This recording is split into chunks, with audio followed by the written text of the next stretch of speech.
നിങ്ങളുടെ വിവാഹശേഷമാണ് നിങ്ങൾ അറിയുന്നത് നിങ്ങളുടെ പാർട്ണർക്ക് ഒരു പ്രണയബന്ധം ഉണ്ടായിരുന്നു എന്നുള്ളത്. ഈ സമയത്ത് സ്വാഭാവികമായിട്ടും നിങ്ങളിലേക്ക് കടന്നു വരുന്ന ചില ചിന്തകളാണ് ഞാൻ പറയുന്നത്. അതിൽ ഒന്നാമത്തേതെന്ന് പറയുന്നത് നിങ്ങളൊരു സെക്കൻഡ് പേഴ്സൺ ആണോ എന്നുള്ള ചിന്ത വരും.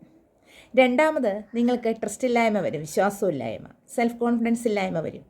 അതുപോലെ തൻ്റെ പാർട്ണറുടെ എക്സ് ലവറോട് ഒരു ജലസിയും ഫീൽ ചെയ്യും എന്നുള്ളതാണ്. അതോടൊപ്പം തന്നെ പാർട്ണറുമായിട്ടുള്ള കമ്മ്യൂണിക്കേഷൻ കുറയും, ലെസ് കമ്മ്യൂണിക്കേഷൻ വരാൻ തുടങ്ങും. അതോടൊപ്പം തന്നെ നിങ്ങൾക്ക് ഒരു അരക്ഷിതാവസ്ഥ ഫീൽ ചെയ്യും, ഇൻസെക്യൂരിറ്റി ഫീൽ ചെയ്യും എന്നുള്ളതാണ്.